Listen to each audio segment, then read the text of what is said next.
I always knew something felt off. But I never imagined my husband and my own sister would be the ones to rip my life apart. You know how people say you can sense when someone starts pulling away? Yeah, I felt that. I just didn't realize I was being slowly pushed off a cliff while they stood there smiling, pretending to care. We'd been married for almost 7 years. We had 2 kids together before we married. Life wasn't perfect, but we had a routine, a rhythm that made me believe we were doing all right. He was the logical one, the planner. I was the emotional backbone, always rushing around for the kids, late nights prepping for school events, grocery lists, bills, and PTA meetings. I thought he appreciated how much I carried. But apparently he didn't want a wife who was busy with kids. He wanted someone who made him feel wanted, desired. And apparently that someone was my younger sister. It started small. I noticed he began texting a lot when we were together. He'd lock his phone, he started working late more often. My sister, who used to visit once in a while, began showing up nearly every week, always under the guise of helping with the kids. I thought she just liked being involved. And in my desperation to keep my head above water, I let her. Turns out she was already involved, just not in the way I thought. The truth slapped me in the face one evening when I came back early from a grocery run and walked in on the two of them in my kitchen, not touching, but the silence was too tight, the air too heavy, and their expressions, well, guilt doesn't lie. My husband looked like a deer in headlights. My sister just looked smug. At first, they denied it. They gaslit me, told me I was being paranoid, that I was just stressed, overworked. But I wasn't stupid. I started putting things together, the late nights, her lipstick in his car, the way our kids would mention how Auntie stayed over again when I wasn't home. Eventually, he admitted it, not because he felt guilty, but because he wanted out. He said he was tired of pretending, that he'd fallen in love with her, that she made him feel alive again. And the worst part, my family sided with him. My mother called me hysterical and selfish for not being more understanding. She said these things happen, that if my sister was truly in love with him, who was I to stand in the way of that? My father, who had always been more reserved, just told me not to make things harder for everyone, that maybe this was a sign I needed to refocus my life. I was still trying to process the fact that the man I built a life with had just walked out, and he was dragging my own blood with him. But what gutted me wasn't the betrayal. It was realizing I didn't have a single person in my corner. They went ahead and got married within a few months after the divorce. My family held an actual wedding for them. My own mother wore a silver gown and smiled in every photo next to my ex-husband, like she'd never once been part of my marriage to him. My sister wore an off-white dress, the same exact shade I had worn years ago when I married him. I couldn't make this stuff up. They invited my kids to be part of the wedding party, and when I said no, when I dared to draw a boundary, that's when everything shifted. My mother claimed I was being bitter and using my kids to punish them. My father said I was being emotional and would calm down once I stopped acting like a jilted high schooler. They weren't just siding with them. They were making their own story and painting me as the villain. When I didn't cave, they retaliated in the worst way possible. I didn't have the financial means at the time to fight a full custody battle. My ex-husband did, thanks to his tech job and my parents' support. and they backed his claim that I was emotionally unwell and unstable, that the kids were better off with a stable home, meaning him and my sister. I fought. God, I fought. But the system doesn't always care about the truth when you're the one barely staying afloat. I lost primary custody. The kids were handed over to the people who broke me. And just like that, I was cut out of the only life I had ever known. The weeks that followed felt like I was drifting through someone else's nightmare. The house felt too big, too quiet. I'd stare at my phone, willing someone to reach out, to tell me this wasn't okay, that what they did wasn't normal, but no one did. My own blood decided that a picture-perfect narrative mattered more than the daughter they raised. I remember my mother's exact words the last time I saw her. Maybe if you had made more of an effort in your marriage, none of this would have happened. So I left. Not just emotionally, but physically. I packed up what little pride I had left and moved to the city. I found a job, a crappy little apartment, and tried to put myself back together. Every step felt like dragging dead weight behind me, but I kept going. I didn't know it then, but that rock bottom was going to be the foundation I rebuilt everything on. Update 1. I didn't realize how quiet life could get until the sound of my kids' footsteps disappeared from my home.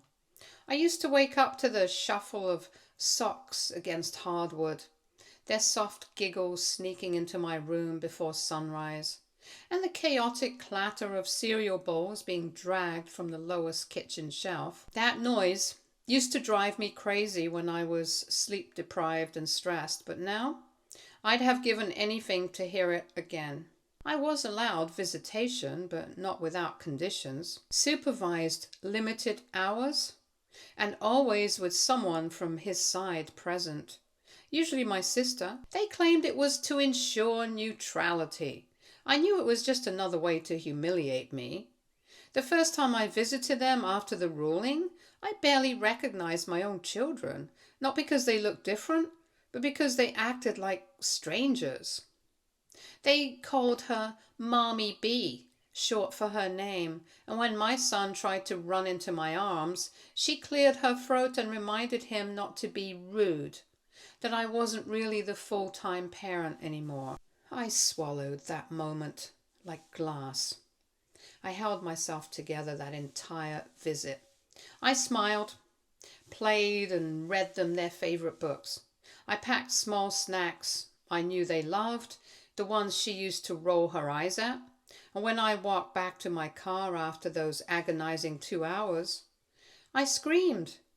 Not out loud, just inside. One long, aching scream that felt like it was going to rip a hole through my chest. They had taken everything, and they were still acting like I should thank them for keeping the peace. The weeks turned into months. I tried to keep up with the visitation, but every time I saw my kids, it felt like being invited to a birthday party where everyone else was part of a secret joke I wasn't allowed to know. They always wore coordinated outfits. Their hair was cut and styled the way she liked it. And my daughter once told me she wasn't allowed to bring the bedtime bear I got her because Mommy B says it smells like sadness. You can't argue with kids. Not when they're that young. Not when they're being taught to see you as a guest in their life. And it wasn't just them. It was the entire support system around them. Teachers stopped calling me in on school events. Medical appointments were held without notifying me. Parent-teacher meetings happened without me even knowing that they were scheduled. Every time I tried to assert my rights, they reminded me that technically I had none beyond standard visitation. I thought maybe time would help, that maybe as the months went by, the kids would start asking about me more, wanting to spend time with me. But the opposite happened. They were being fed this picture of a new, complete family, and I didn't fit into that frame. I was the bitter shadow in the corner, the woman who couldn't let go and move on. And believe me, I tried. I got therapy. I found a steady job. I even made a few new friends in my city. It was a couple of hours away from where I previously lived. How did I move? Well, I did get a settlement in the divorce. He cheated after all. I tried dating again, though nothing ever really stuck. Not when every connection I made felt like a betrayal of the life I'd spent years trying to protect. Still, I kept showing up for my kids, even when I wasn't invited. Birthdays, holidays, random Tuesday visits when I knew they had games or school recitals from the other moms. They were the only ones who didn't warm up to Mommy B. I'd sit in the back, clapping quietly, pretending not to see the way she glared at me like I was trespassing. My ex-husband once had the audacity to pull me aside and say he admired my dedication, that I should think about getting involved in community work instead, something fulfilling. As if being a mother wasn't supposed to be fulfilling enough. My breaking point came on my daughter's 8th birthday. I wasn't invited. I knew the party was happening. One of the moms from her school had reached out to me in confusion, asking if I'd be there. I wasn't. I had to watch from across the street, standing behind a line of parked cars as my daughter laughed and danced in a garden full of balloons and presents. She looked happy, genuinely happy, and that crushed me more than anything else ever could. Not because I wanted her to be miserable, but because I realized she was forgetting me. Slowly, gently, she was learning a version of love that didn't include me at all. I left a small gift on their porch that evening, a handmade bracelet, a card, and a photo of the three of us from her 3rd birthday. I didn't even sign it. I just placed it there and walked away. I didn't get a thank you. I didn't get a text. But a few days later, I saw her wearing the bracelet in a photo posted by my sister on Facebook. No caption, just a perfect little family photo. My ex-husband, my sister, and our kids. I wasn't tagged. I wasn't mentioned. I didn't exist. And that's when it really hit me. I was no longer their mother in anyone's eyes but my own. But I wasn't done. Not yet. They could take my kids, my marriage, even my day-to-day presence, but they couldn't erase who I was. I wasn't going to let them, not without showing them exactly what kind of woman they tried to discard. Update 2. The funny thing about trauma is that it doesn't always scream. Sometimes it just sits there, silently rearranging inside you until nothing feels like home anymore. That's what those months felt like. I existed in a shell of a life, where people around me acted like I was the villain for being betrayed. My ex-husband and my sister did what they did, but somehow I was the one being treated like I had brought shame to the family. No one called them out. No one asked how I was sleeping or eating, or if I needed help getting back on my feet. All I got were pitying looks from distant relatives and passive-aggressive remarks from my parents that felt more like sharp little knives. I moved cities because I needed distance, emotional, physical, psychological. I didn't want to run into them at grocery stores or risk seeing my kids on weekends only to have my sister call last minute and cancel for schedule conflicts. I wanted a clean break, but yes, I still traveled to visit them. I picked the city because I had no memories there, no history, just a chance, better opportunity. I got a job with a real estate agency, starting as an assistant. The pay wasn't great, but I was determined. I took online classes after work, earned certifications, and slowly worked my way up. Within a year, I was closing deals and making enough to stop living paycheck to paycheck. Within two, I had my own clients, my own listings, and a reputation for being tough but fair. Then came the turning point. I met him. He was nothing like my ex. Quiet, confidence, steady, respectful. He didn't ask about my past right away. He let me unfold at my own pace, never rushing, never pushing. When I finally did tell him the story, he didn't pity me. He just listened and he stayed. His family was warm in ways I didn't know I needed.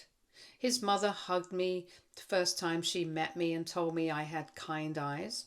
His father made dad jokes that were terrible but genuine. They welcomed me into their home and into their family like I was always meant to be there. No measuring up, no reminders of who I used to be. When he proposed, it wasn't grand or dramatic, it was quiet, over coffee on a rainy Sunday morning, and it felt more right than anything had in years. By the time we started planning our wedding, I had regained partial custody of my kids after a long legal fight. The kids were older now and had started voicing their preferences to the court. It helped that I could provide a stable home, that I had a strong financial record, and that I was no longer the woman my family tried to paint as too broken. Now here's the kicker. Just a few weeks after my fiancé and I got engaged, I got a message from my sister. It was subtle at first, a casual, "Hey, it's been a long time" kind of text. I ignored it. Then came another and another, and eventually she asked to talk. I didn't respond. Next came my ex. He called, then sent an email saying he had regrets and wanted to talk about how things went down. That part nearly made me laugh. He said he heard I was engaged and that he was genuinely happy for me. Sure he was. I didn't respond to him either. Then my mother called, and that surprised me more than anything. I stared at her name on my screen for a solid 5 minutes before finally declining the call. She left a voicemail saying she missed me and wanted to build what we lost. She didn't mean what she did. She didn't acknowledge how she treated me, how she sat on the wrong side of that courtroom, or how she helped rip my kids out of my arms. She just said she wanted to be part of my life again. At that moment, I realized they weren't reaching out because they felt bad. They were reaching out because they had seen me win. I was happy, successful, and surrounded by people who loved me, and they wanted in on it. But I wasn't that woman anymore. Update 3. A couple of weeks after my engagement was officially announced, I noticed a subtle but steady shift in how my family began to behave. It was one of those changes you only catch if you've had enough distance to spot the contrast. I suddenly became the daughter, the sister, the cousin they were all proud of, and every interaction came wrapped in this hollow layer of sugary politeness I didn't ask for. My mother, who hadn't spoken to me without a raised voice in nearly 2 years, now called every 3 days. In her voicemails, she claimed she was just checking in, trying to sound casual. But her voice always lingered longer than necessary when I mentioned anything about the wedding. I texted her that I was busy with the wedding prep. If I said the venue, she'd say she was familiar with it. If I mentioned the guest list, she'd pretend like she had suggestions, always waiting for me to ask her to get involved. I didn't, not once. I was just playing around with how much information I gave her. I didn't speak to her on calls, only texts. I kept my circle small, my bridal planning even smaller. My future mother-in-law had taken me like a second daughter. And unlike what I'd seen growing up, her love didn't come with conditions. There was no scorecard, no weighing what I gave against what I received. It was just genuine affection, support, and presence. She never tried to win me from my biological family. She simply showed up in a way they never had. Still, it was strange when I ran into my cousin at a boutique and she cornered me by the mirror with a painfully forced smile. She said that she was really sorry about how everything happened back then and that family doesn't always get it right on the first try. I asked her flatly what she was referring to, just to see if she had the spine to say it out loud. But all she did was stammer and trail off. Then she changed the subject to my engagement ring and started complimenting the cut. She didn't have her own house in the city. I think she was staying with a friend, so I guess she was desperate enough to track me down. That became a pattern over the next few weeks. Apologies that weren't really apologies. Conversations where people circled around the subject, hoping I'd be the one to extend the lifeline and let them save face. But I had no interest in being their redemption arc. The final straw came when my father showed up outside my workplace. I hadn't seen him in person since the whole custody mess, nor had I spoken to him. He'd been the most adamant that the better environment for the kids was with my sister. And now here he was, standing near the entrance, awkwardly wringing his cap in his hands like he didn't know whether to knock or wait. He said that he'd been thinking a lot about things and realized maybe they had been too quick to judge. I let him speak, not because I wanted to hear it, but because I needed to see if he was capable of saying anything without turning it back on me. He wasn't. He ended his little speech by asking if I was willing to let bygones be bygones, especially now that things were going well for me again. His tone made it clear that this wasn't about making things right. It was about him not wanting to be left out of the success story he never thought I'd write. I didn't argue. I just told him it was too late. I didn't even have time to process that encounter when 2 days later I got a call from my ex-husband. I stared at the screen in disbelief. I almost let it ring out, but the kids were with him last week. He had picked them up when my fiancé was home, so I let him handle it. I was wondering if he called to change the schedule. He started by saying my name like he was trying to jog some forgotten bond, like we were old school friends instead of the train wreck we had actually been. He asked how I was doing, and I said I was fine. He paused, as if he was waiting for me to ask the same, and when I didn't, he jumped into a story about how things had been rough lately. My sister, his now wife, had lost her job. They were struggling financially. He mumbled something about hoping to see the kids more. And then he said it. He said he was sorry for how things went down between us, that he regretted a lot of it, and that maybe we could talk in person, just the two of us, to find closure. I laughed. I didn't mean to, but it burst out of me. I told him I was glad he finally realized what he threw away, but I wasn't looking for closure. I had already closed that chapter so tightly, it had no room to breathe. I said that if he needed help, he should turn to the woman he gave up his family for. That he didn't get to come crawling back just because his backup plan fell through. I ended the call and muted his number. Later that night, I got a message from my sister.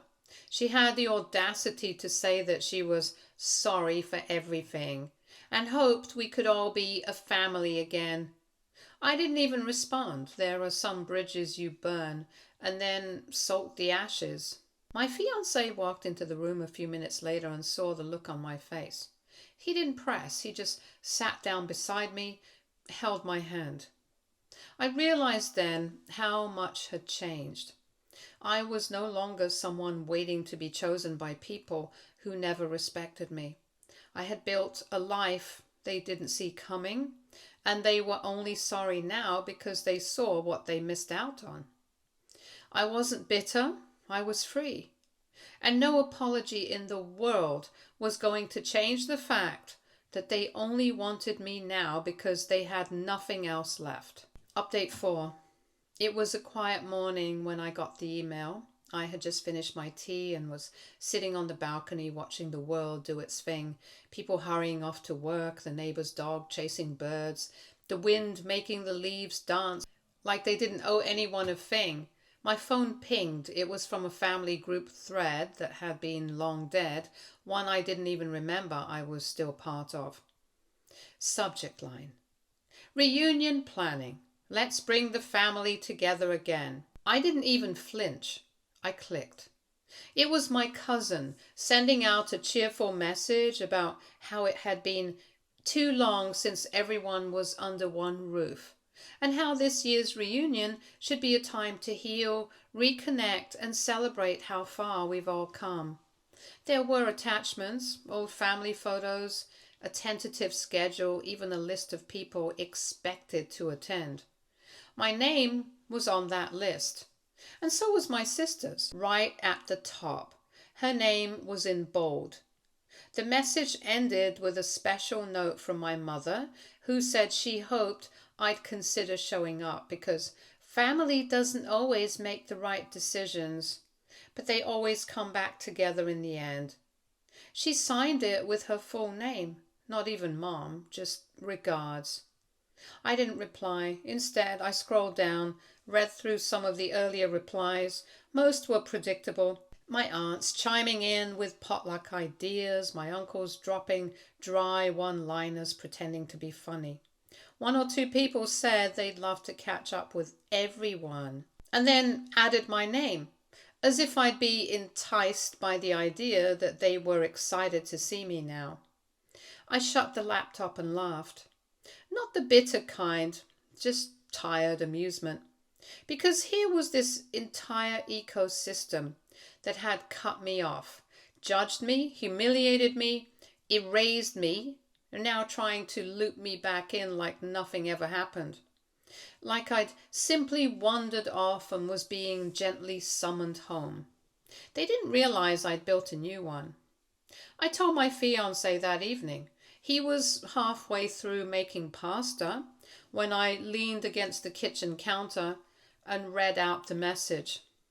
His expression didn't change. He just kept stirring and then said that I didn't have to go if I didn't want to. No pressure, no assumptions. I told him I didn't want to.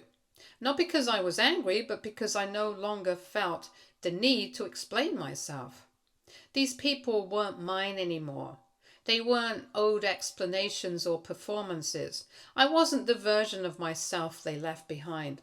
And I certainly wasn't interested in sharing a table with my sister, not when I knew exactly what her presence in that room would mean.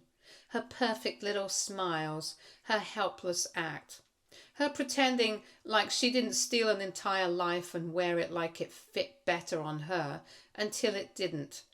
And everyone would tiptoe around it, act like we were just two women who grew apart, not a woman who ripped apart her sister's family and took the leftovers.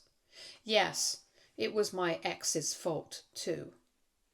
The week went by quietly, but the messages didn't stop.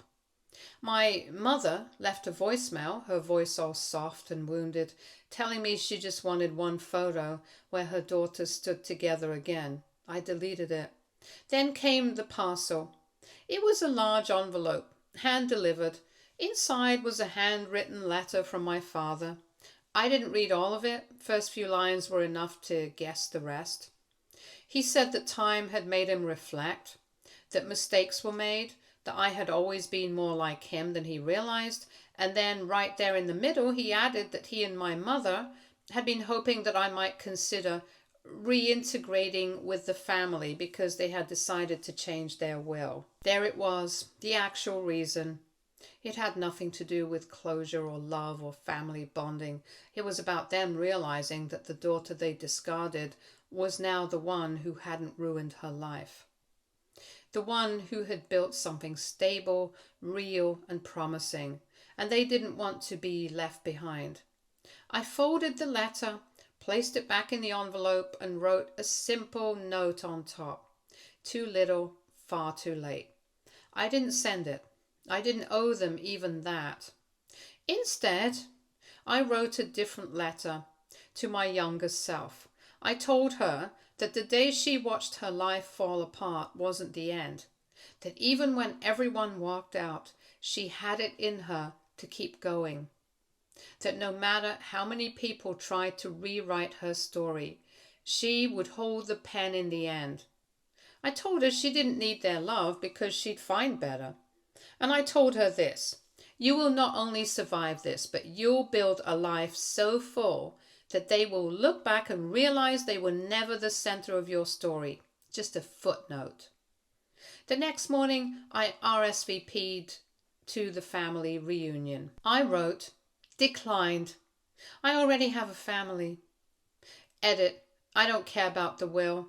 It isn't like they have much. I have money. My to-be husband has more than enough to feed my entire family and his until they die and more. And I don't need or want anything from them. Update 5. The reunion came and went. Photos circulated.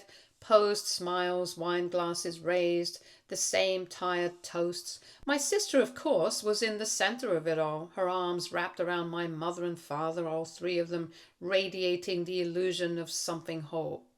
But there was a quiet hollowness in the background, a space they couldn't fill, me.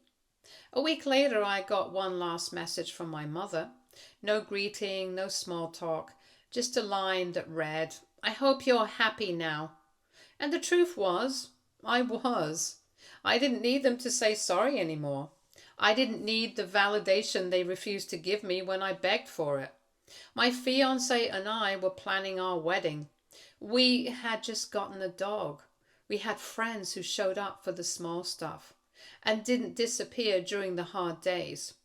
I finally had peace, and it wasn't fragile, performative peace. It was the kind that came from choosing myself.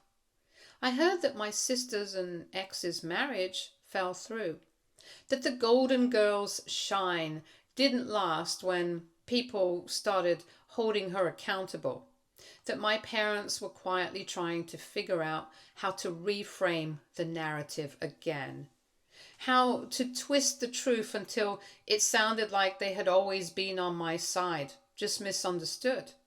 But I let them rewrite their version, let them sit in the echo chamber they built for themselves. I wasn't going to shout through it anymore.